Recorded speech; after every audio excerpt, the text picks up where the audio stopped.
আসসালামু আলাইকুম। সংবাদে আপনাদের সবাইকে স্বাগত জানাচ্ছি। আমি ফিরোজ তোহা। শুরুতেই সংবাদ শিরোনাম। বাংলাদেশের সর্বশেষ গুরুত্বপূর্ণ আপডেট সংবাদে আপনাকে স্বাগত। শুরুতেই সংবাদ শিরোনাম, পরে বিস্তারিত। শুরুতেই জানাবো, রাজশাহীতে পুলিশের উপর হামলা। রাজশাহীর চারঘাট উপজেলায় মাদক বিরোধী অভিযানে গিয়ে পুলিশের উপর হামলার ঘটনা ঘটেছে। উপজেলার মারিয়া গ্রামে এই ঘটনা ঘটে। জানা গেছে, অভিযানের সময় জেলা পুলিশের গোয়েন্দা শাখার কর্মরত আবু হানিফকে মাদক ব্যবসায়ীদের ছুরিকাঘাতে গুরুতর আহত হন। পরে তাকে রক্ষা করতে গিয়ে মোহাম্মদ সজীব নামে স্থানীয় এক ব্যক্তিও আহত হয়েছেন। এরপর জানাবো, তুলসীর বক্তব্য, আমেরিকা বাংলাদেশের সম্পর্কে প্রভাব ফেলবে না। অর্থ উপদেষ্টা ড. সালেউদ্দিন আহমেদ বলেছেন, বাংলাদেশের অর্থনীতি এখন আর খাদের কিনারায় নেই, ঘুরে দাঁড়িয়েছে। আজ মঙ্গলবার 18 মার্চ সচিবালয়ের সরকারি ক্রয় সংক্রান্ত উপদেষ্টা পরিষদের বৈঠক শেষে সাংবাদিকদের সঙ্গে আলাপকালে তিনি এই কথা বলেছেন। জানাবো, গোপালগঞ্জে আধিপত্য বিস্তারকে কেন্দ্র করে সংঘর্ষ, আহত 10।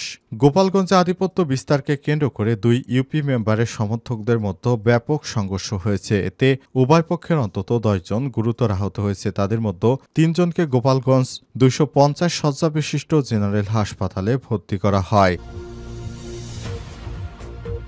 এবারে জানাবো, কিশোরীকে ধর্ষণের পর হত্যা দেয় আসামির মৃত্যুদণ্ড।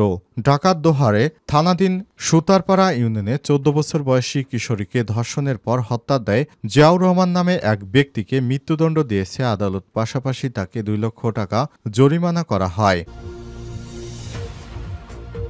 এদিকে মেয়াদ বাড়ল গুম কমিশনের। ক্ষমতাচ্যুত আওয়ামী লীগ সরকার আমলে আইনশৃঙ্খলা বাহিনীর হাতে সংগঠিত গুমের ঘটনা তদন্তে যে কমিশন গঠন করা হয়েছে সেটির মেয়াদ আরও 3 মাস বাড়িয়েছে অন্তর্বর্তীকালীন সরকার। এবং সর্বশেষ জানাবো, ভারতে থানার সামনে গিয়ে শরীরে আগুন দিলেন ব্যবসায়ী। ভারতে থানার সামনে গিয়ে শরীরে আগুন দিয়ে আত্মহত্যার চেষ্টা করেন এক ব্যবসায়ী। ভারতের পশ্চিমবঙ্গের পূর্ব বর্ধমান ভাতার থানার সামনে সোমবার এই ঘটনা ঘটে। পরে পুলিশ তাকে গুরুতর আহত অবস্থায় উদ্ধার করে বর্ধমান মেডিকেল কলেজ হাসপাতালে ভর্তি করে। প্রিয় দর্শক, এতক্ষণ শুনছিলেন সংবাদ শিরোনাম, এবারে বিস্তারিত। তবে তার আগে বন্ধুরা, অনুরোধ থাকবে সংবাদটিতে একটি লাইক দিন। এই চ্যানেলে আপনি নতুন হয়ে থাকলে আমাদের সংবাদটি দেখতে দেখতে চ্যানেলটি সাবস্ক্রাইব করে রাখুন। কমেন্ট করে বন্ধুরা আপনার মূল্যবান মতামত জানিয়ে দিন আপনি বিশ্বের কোন দেশ থেকে বা বাংলাদেশের কোন স্থান থেকে আমাদের সংবাদটি দেখছেন এবং শুনছেন। এবারে বিস্তারিত। রাজশাহীতে পুলিশের উপর হামলা। রাজশাহীর চারঘাট উপজেলায় মাদক বিরোধী অভিযানে পুলিশের উপর হামলার ঘটনা ঘটেছে। রোববার 16 মার্চ রাতে উপজেলার মারিয়া গ্রামে এই ঘটনা ঘটে। জানা গেছে, অভিযানের সময় পুলিশের গোয়েন্দা শাখায় কর্মরত আবু হানিফ মাদক ব্যবসায়ীদের ছুরিকাঘাতে গুরুতর আহত হন। পরে তাকে রক্ষা করতে গিয়ে মোহাম্মদ সজীব নামে এক স্থানীয় ব্যক্তিও আহত হয়েছেন। রাজশাহী জেলা পুলিশের অতিরিক্ত পুলিশ সুপার রফিকুল আলম জানান, রাত 9টার দিকে ডিবি পুলিশ মাদক বিরোধী অভিযান পরিচালনা করতে গেলে হামলা চালায় মাদক ব্যবসায়ীরা। এ সময় আবু হানিফ ও সজীবকে ছুরিকাঘাত করে তারা পরে তাদেরকে উদ্ধার করে রাজশাহী মেডিকেল কলেজ হাসপাতালে ভর্তি করা হয়েছে।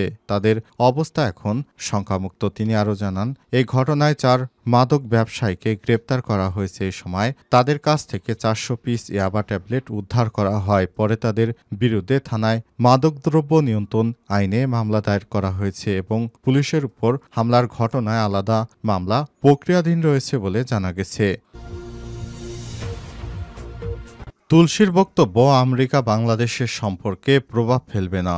অর্থ উপদেষ্টা ড. সালেউদ্দিন আহমেদ বলেছেন, বাংলাদেশের অর্থনীতি এখন আর খাদের কিনারায় নেই, ঘুরে দাঁড়িয়েছে। মঙ্গলবার 18 মার্চ সচিবালয়ের সরকারি ক্রয় সংক্রান্ত উপদেষ্টা পরিষদের বৈঠক শেষে সাংবাদিকদের সঙ্গে আলাপকালে এসব কথা বলেন তিনি। অর্থ উপদেষ্টা বলেছেন, বাংলাদেশের অর্থনীতি এখন আর খাদের কিনারায় নেই। আগে খাদের কিনারায় ছিল, এখন সেখান থেকে টেনে তোলার চেষ্টা করছি, কিছুটা ঘুরেছে, এখন ঘুরে দাঁড়িয়েছে। বাংলাদেশের দিকে অনেকেই তাকিয়ে আছে, কিন্তু কিছু ভুল ত্রুটি থাকলেও অবস্থা সন্তোষজনক ভালো পর্যায়ে। অর্থনীতি নিয়ে এত হতাশ হওয়ার কোনো কারণ নেই উল্লেখ করে ড. সালেউদ্দিন আহমেদ বলেছেন, মার্কিন গোয়েন্দা প্রধান তুলসী গাবার্ডের মন্তব্যে বাংলাদেশের সঙ্গে যুক্তরাষ্ট্রের অর্থনীতি নিয়ে কোনো সম্পর্কে সমস্যা হবে না। 2026 সালে এলডিসি উত্তরণের লক্ষ্য নিয়ে এগোচ্ছে সরকার। এলডিসি উত্তরণের ক্ষেত্রে একটা স্মুথ ট্রানজেকশন স্ট্র্যাটেজি নেওয়া হবে। এর উত্তরণের বিষয়টি গৌরবময়, এতে অনেক অনুন্নত দেশ অনুপ্রাণিত হবে। অর্থ উপদেষ্টা বলেছেন, পণ্য খালাসে জট খুলেছে, ব্যবসায়ীরা নানা সময় নানা ধরনের সিস্টেম করার চেষ্টা করেন, আমরা নিয়ন্ত্রণের চেষ্টা করছি। গোপালগঞ্জ আধিপত্য বিস্তারকে কেন্দ্র করে সংঘর্ষ, আহত 10। গোপালগঞ্জ আধিপত্য বিস্তারকে কেন্দ্র করে 2 ইউপি মেম্বারের সমর্থকদের মধ্যে সংঘর্ষ হয়েছে। এতে উভয় পক্ষের অন্তত 10 জন আহত হয়েছেন। আহতদের মধ্যে 3 জনকে গোপালগঞ্জে 250 শয্যা বিশিষ্ট জেনারেল হাসপাতালে ভর্তি করা হয়েছে। সোমবার 17 মার্চ রাত 8টার দিকে গোপালগঞ্জ সদর উপজেলার বোরাশী ইউনিয়নের ভ্যান্নাবাড়ি গ্রামে এই সংঘর্ষের ঘটনা ঘটে। রাতে পুলিশ পরিস্থিতি নিয়ন্ত্রণে আনেন। স্থানীয়দের বরাত দিয়ে পুলিশ জানায়, বোরাশী ইউনিয়নে বর্তমান মেম্বার মিটু মোল্লার সঙ্গে এলাকার সাবেক মেম্বার আলিম মোল্লাদের আধিপত্য বিস্তার নিয়ে দীর্ঘদিন ধরে দ্বন্দ্ব চলে আসছিল। এর আগে একাধিকবার উভয় পক্ষের মধ্যে সংঘর্ষের ঘটনা ঘটে। এরই ধারাবাহিকতা সোমবার রাত 8টার দিকে মিটু মোল্লা এবং তার সমর্থকদের সঙ্গে সাবেক মেম্বার আলিম মোল্লা সহ তার লোকজনের বাকবিতণ্ডা সৃষ্টি হয়। এক পর্যায়ে উভয় পক্ষ দেশীয় অস্ত্রশস্ত্র নিয়ে ধাওয়া পাল্টা ও সংঘর্ষে লিপ্ত হয়। এতে উভয় পক্ষের অন্তত 10 জন আহত হয়েছে। এর মধ্যে 3 জনকে উদ্ধার করে গোপালগঞ্জ জেনারেল হাসপাতালে ভর্তি করা হয়। সংঘর্ষের সংবাদ পেয়ে পুলিশ ঘটনাস্থলে গিয়ে পরিস্থিতি নিয়ন্ত্রণে আনে। এই ঘটনার পর এলাকায় থমথমে পরিস্থিতি বিরাজ করছে। জানা গেছে, আধিপত্য বিস্তারকে কেন্দ্র করে আওয়ামী লীগ সরকার পালিয়ে যাওয়ার পরই বিভিন্ন এলাকায় সংঘর্ষের ঘটনার জের ধরে এবার গোপালগঞ্জের এ এলাকায়ও সংঘর্ষের ঘটনা ঘটল। কিশোরীকে ধর্ষণের পর হত্যা দেয় আসামির মৃত্যুদণ্ড। ঢাকার দোহার থানাধীন সুতারপাড়া ইউনিয়নের 14 বছর বয়সী কিশোরীকে ধর্ষণের পর হত্যা দেয় জিয়াউর রহমান নামে এক ব্যক্তিকে মৃত্যুদণ্ড দিয়েছে আদালত। পাশাপাশি তাকে 2 লক্ষ টাকা জরিমানা করা হয়েছে। মঙ্গলবার 18 মার্চ সকালে ঢাকার নারী ও শিশু নির্যাতন দমন ট্রাইব্যুনাল 4-এর বিচারক মুন্সি মোহাম্মদ মশিউর রহমান মামলার রায় ঘোষণা করেছেন। আসামির স্থাবর অস্থাবর সম্পত্তি বিক্রি করে জরিমানার টাকা আদায় করে ভুক্তভোগী পরিবারকে দেওয়ার জন্য ঢাকার জেলা ম্যাজিস্ট্রেটকে নির্দেশনা দিয়েছে ট্রাইব্যুনাল 4-এর বিচারক মুন্সি মোহাম্মদ মশিউর রহমান মামলার রায় ঘোষণা করেন।